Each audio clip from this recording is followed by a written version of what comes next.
Bom dia, vamos falar sobre as revoluções coloridas. As revoluções coloridas são movimentos orquestrados, em geral, por entidades dos Estados Unidos, como a NED e a USAID, que procuram desestabilizar governos hostis aos interesses do país. A primeira dessas revoluções coloridas aconteceu na Sérvia, mas aconteceu também na Ucrânia, a Revolução Laranja, no Quirguistão, a Revolução das Tulipas, aconteceu, e aí que nos interessa, em Hong Kong, né, o movimento guarda-chuva, e recentemente está acontecendo em Taiwan, o movimento girassol. Mas elas aconteceram em vários países do mundo. Qualquer nação que tem um governo que por qualquer motivo é hostil a interesses americanos, essas revoluções acontecem. O movimento de junho, por exemplo, foi orquestrado por fora. Vocês podem ver que vocês nunca mais devem ter ouvido falar de Black Bloc. Black Bloc sumiu, ele só fez movimento passe livre, cadê? Certo? Então, você instrumenta a agitação interna, promove uma revolução e faz as pessoas ficar contra os interesses delas mesmas. Eu só quero relembrar o caso brasileiro. O caso brasileiro, não sei se vocês se lembram, era a PEC 37, que era uma ideia excepcionalmente boa, que é colocar freio no Ministério Público, que é a única das instituições brasileiras que não tem controle externo. Certo? Então, era uma lei excelente, que visava dar algum controle externo da sociedade ao Ministério Público. Aí criou-se uma gritaria, vamos protestar contra a PEC 37. A grande maioria das pessoas que foi para a rua não tinha a menor ideia do que tratava a PEC 37. Resultado, ela acabou derrubada, e com o Ministério Público podendo fazer o que quiser, apareceram coisas como o Delanhol e a Lava Jato. Certo? E esse clima de instabilidade jurídica que levou ao golpe de Estado, que levou a muita coisa ruim no país depois daquilo. Então, repara, o Brasil era um antes de 2013, se tornou outro depois. Os brasileiros foram convencidos pela imprensa, que sempre é aliado dos Estados Unidos, nesse caso, a ir contra o interesse do próprio país. E isso, repito, não aconteceu só no Brasil. Em Hong Kong acontece, né, pela primeira vez em 2009, depois em 2014, com a revolta dos guarda-chuvas. Você sempre tem esse símbolo, sabe, uma palavra, algo que simboliza os interesses desse tipo de golpista, correto? Então, no caso de Hong Kong, foi o movimento guarda-chuva, certo? As pessoas saem à rua de guarda-chuva e, meu Deus, protestando contra a opressão chinesa. Incrivelmente, vamos falar sobre o que desencadeou isso. Um infeliz saiu de Hong Kong, foi para Taiwan, matou a namorada, picou ela, colocou dentro de uma mala, jogou na rua mesmo, na calçada, e veio e voltou para Hong Kong. E aí não podia ser extraditado por causa de uma lei antiga.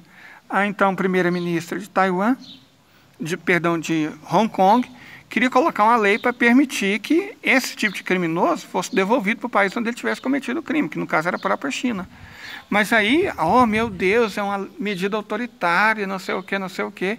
E a população de Hong Kong foi convencida, assim como a brasileira em 2013, assim como a ucraniana em 2014, a ir contra os próprios interesses e ser contra a lei. Fizeram uma campanha terrível de difamação contra a primeira-ministra, né? O nome não é primeira-ministra, mas é o equivalente de Hong Kong na época, e a lei acabou não sendo aprovada.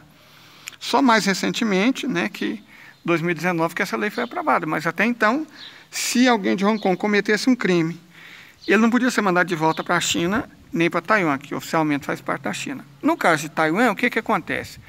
Principalmente os mais jovens foram convencidos de que Taiwan devia ser uma república independente, que Taiwan não fazia parte da China, que não sei o quê, que não sei o quê.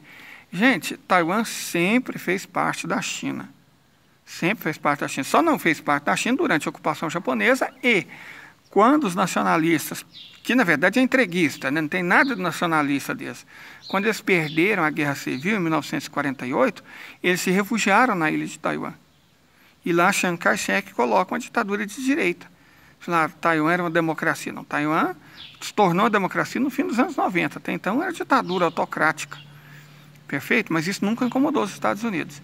De toda forma, mesmo o governo dos Estados Unidos reconhece Taiwan como parte da China. Só existe uma China, cuja capital é Beijing. Quem reconhece Taiwan são republiquetas, ilhas, né, pobres, pequenas, e, claro, o governo do Paraguai. Fora isso, fora 13 ou 14 países, todos os outros do mundo reconhecem Beijing como capital da única China. Ninguém reconhece Taiwan como país independente. Por que você quer agora ter essa independência de Taiwan? Porque os Estados Unidos estão afrontando a China, certo? Então, manter separado Taiwan do resto da China faz parte de uma política imperialista, de interferência clara dos Estados Unidos no destino de outros países. Veja, por exemplo, a Coreia do Sul, que na prática está sob ocupação americana desde 1953. A unificação não acontece porque é contrário aos interesses dos Estados Unidos, certo? Formaria um país de que uns 80 milhões de habitantes, com armamento nuclear e uma economia extremamente forte. Na verdade, isso acaba não interessando nem aos Estados Unidos, também não interessa nem a China nem a Rússia. Todos os países, com exceção dos coreanos, ganham com a Coreia dividida. No caso de Taiwan, como a economia chinesa hoje é muito grande, do ponto de vista econômico, não significaria tanta coisa assim.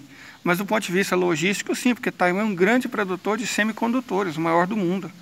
E se essa indústria se tornasse chinesa, de repente, para a China ia ser uma vantagem enorme.